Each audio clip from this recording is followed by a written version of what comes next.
Hello. Today I am here to tell you guys about my favorite stationery of 2024 thus far.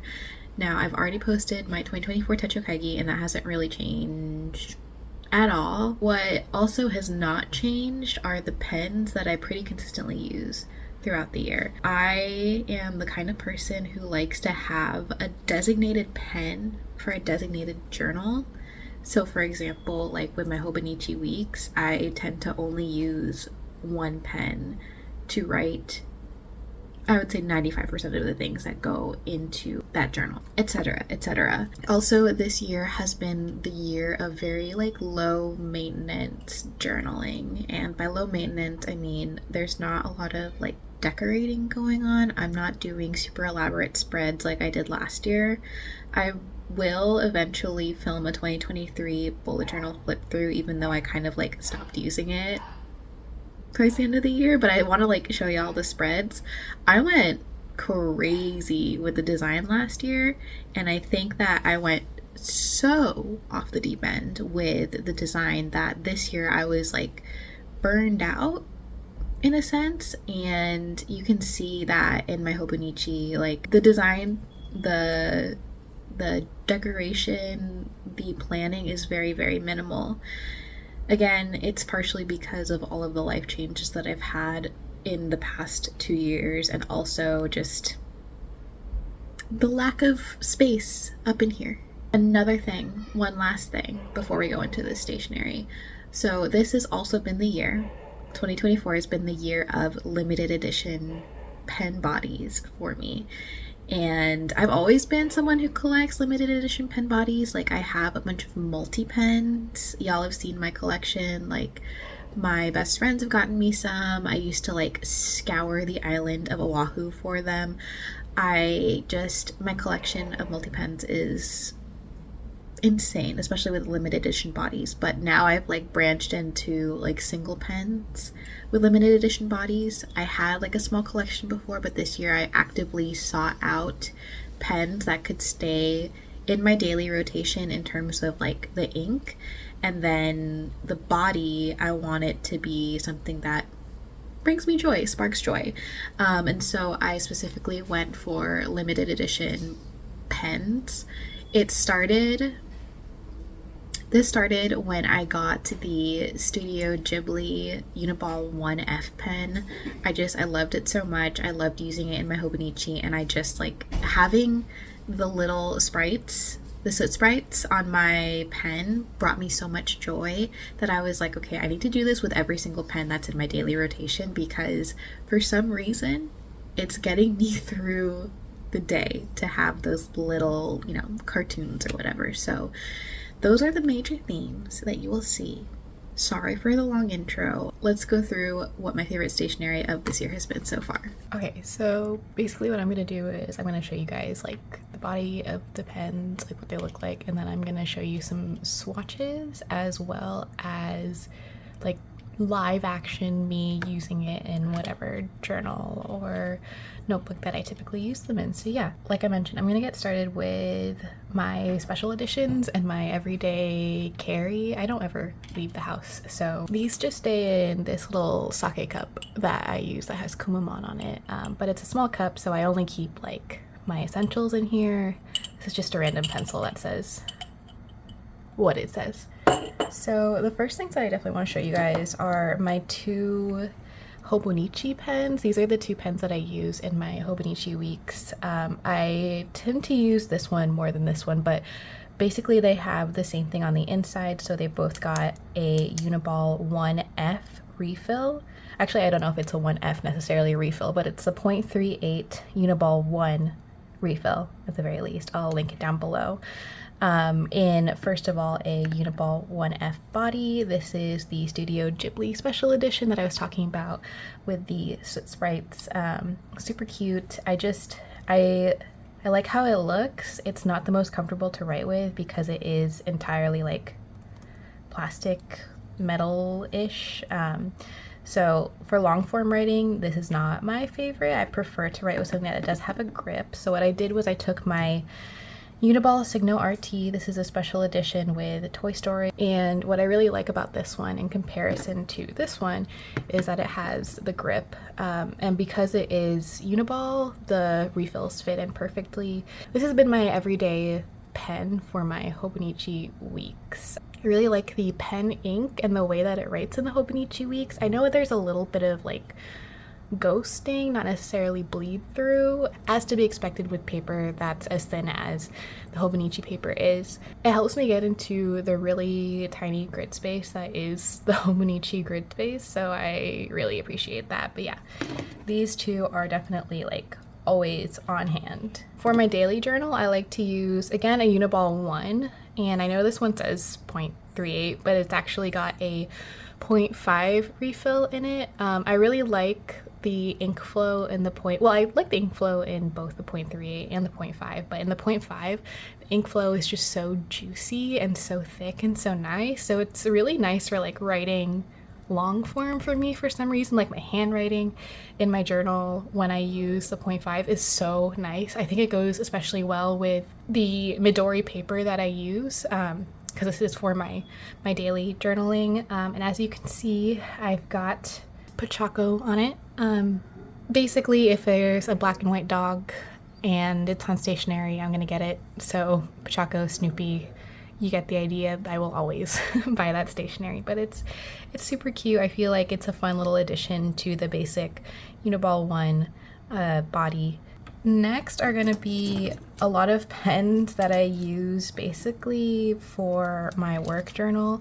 I prefer to use ballpoint pen for my work journal just because I write faster, and with the stalogy paper it pairs really nicely. Definitely the pens that I tend to use the most are going to be these two. So the first is a Uni Jetstream special edition with No Face on it.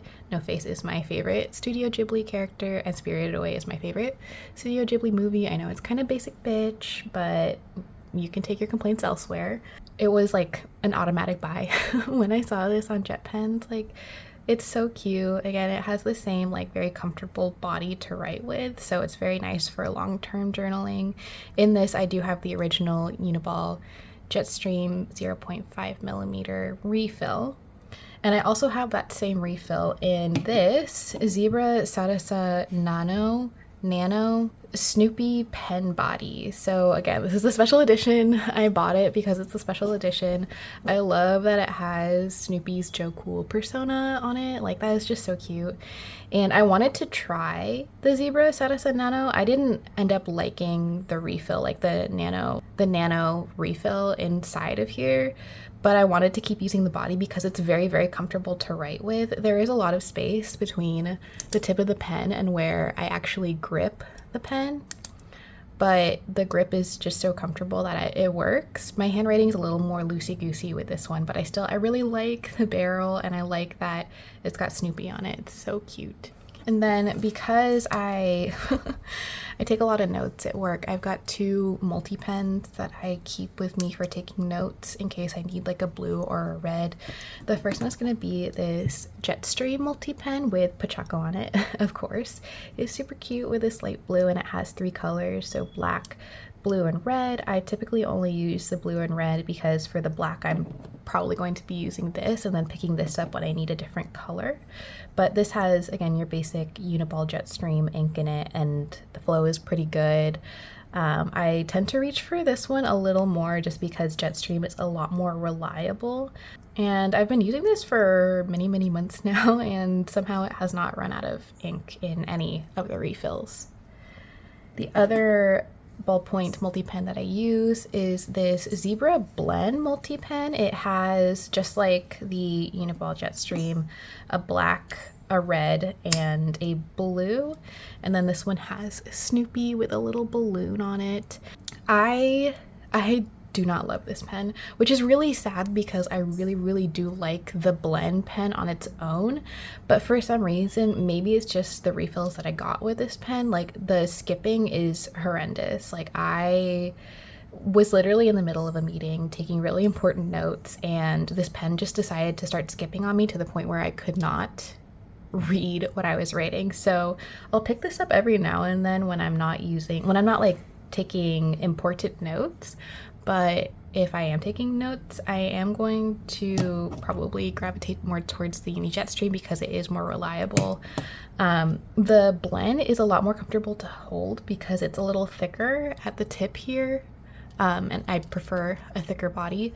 So I wish I wish the ink performed as well as the grip, but unfortunately, like, yeah, it's kind of fallen to the wayside just because of the ink quality.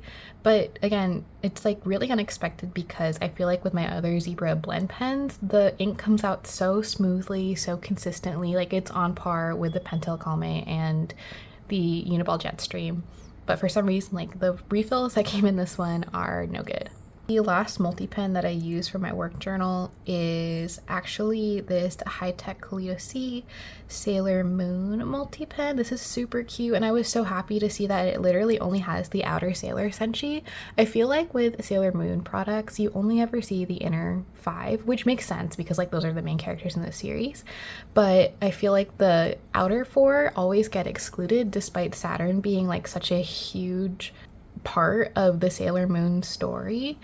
So I was like extra excited when I saw this body and it had all of the 4 outer ones. Pluto personally is my favorite. I have a black and a red needlepoint gel pen in here, and in the gel pen world, these are not my favorite. I don't like needlepoints in general. Like you can see, like I haven't even opened this red one at all. But these are the special edition refills that came with the pen originally, and they have cute little bows on it. So of course, like I couldn't like take them out. I had to keep them in. The main thing that I use this pen for is actually the 2 refills on the other side. So Sunstar High-Tech Coolio C, you can put a mechanical pencil and an eraser, which I think is really innovative and really cool because I don't know a lot of multi-pens that you can do that, but basically it acts like a regular refill. So I just push this one down to get the mechanical pencil, and then I push this white one down to get the eraser, and you basically get more of each product the same way that you would with a regular mechanical pencil by just pushing down on the top. And yeah, it's really cool. I think it's awesome that they made these refills. I need a pencil every now and then just for like rough sketches or to draw lines and boundaries in my journal. So having this to just like really quickly whip out and then create that nice fine line, like consistent fine line, is really nice. I used to use like regular wooden pencils, but as you know, like the more you write with it, the duller the tip gets, and I didn't want to be consistently like sharpening the tip. I didn't want to like have to last minute pull out a pencil and it was super dull, and then first I have to sharpen it and then I can start using it. With this one, I can just whip it out and it's ready to go, and it's going to create a nice consistent line. So yeah, that is the last of the many pens that I use for my work journal. I know it's like a lot, but for the most part, these are like not all used at the same time. It's like one or the other. My last basic bitch black pen that I wanted to mention, even though I don't use it daily anymore. Okay, hi, sorry, this is Editing Mari. I am a big fat liar. I actually use this in my media journal.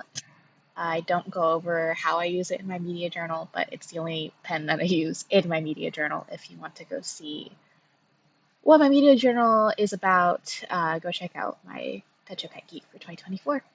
Yeah, sorry, I lied.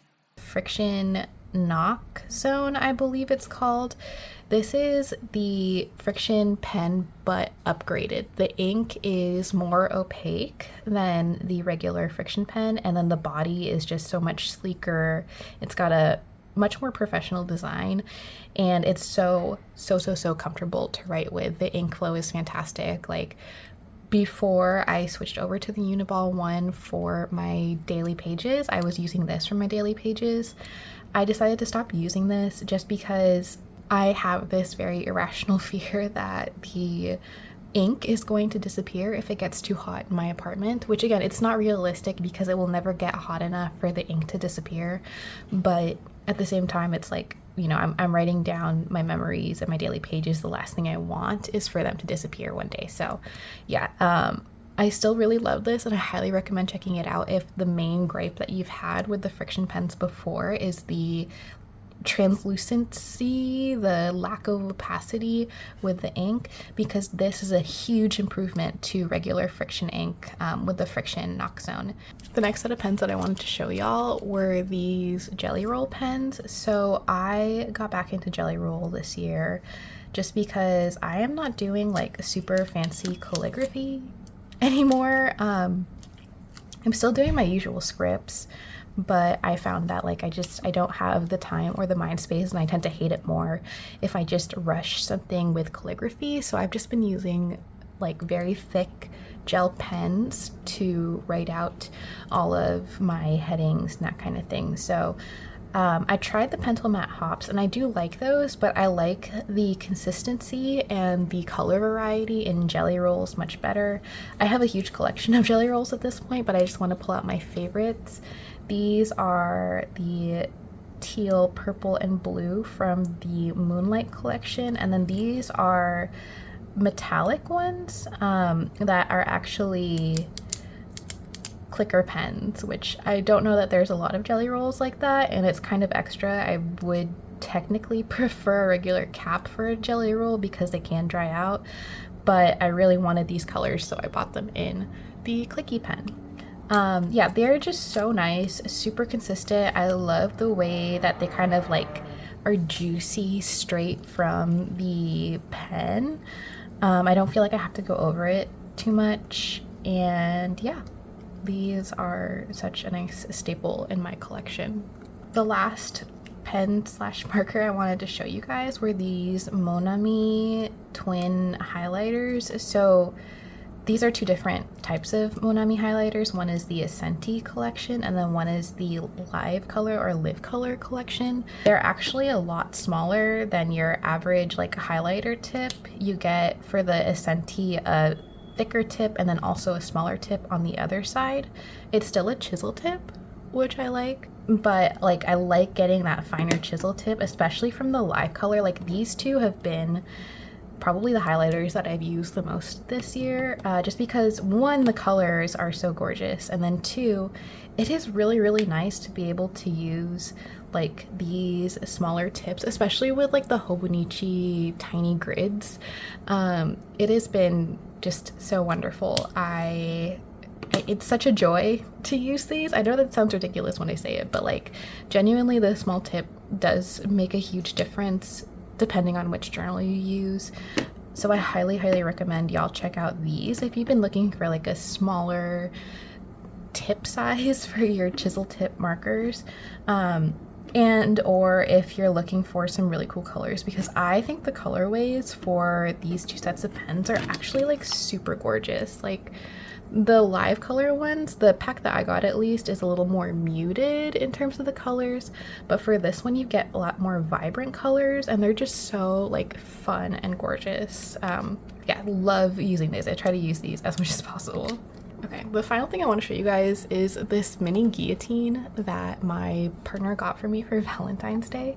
It was super cute. Like I think I mentioned that I wanted something like this for like cutting up pictures and that kind of thing, and he went out and got it for me. So I've been using this a lot, especially for like the smaller things that I have to cut up, because it feels a little ridiculous to pull out my big slicer when I can just use this mini guillotine for like cutting up pictures or scrapbooking ephemera. Like this is perfect. I think my only gripe is that because it's a guillotine, it's hard to like, when you're actually like pushing down the guillotine and cutting, the thing that you're cutting tends to move slightly depending on the thickness. So I wish, like, I don't know, I'm still like figuring it out. I think you can push this down so that the thing doesn't move when you're cutting it, but again, that's like my only gripe. The fact that this is so small and portable and easy to use is just such a lifesaver, and I'm super grateful to have this in my daily rotation. So yeah, those are all the pens that I wanted to show you guys today. Thank you so much for tuning in. I know this was kind of like a mess and I just rambled on about my crazy little pen collection, but I hope you enjoyed. Once again, thank you for tuning in to listen to me ramble. I hope you have a good rest of your day and a good rest of your week, and I'll see you next time. Bye! I think one of the best parts about creating content is that I did not plan on anything today, on filming anything today. It was not planned. However, the face speed is so good, the hair is so good, I could not capture it for YouTube. We're all a little vain, and I think the sooner that we all own up to that, the better.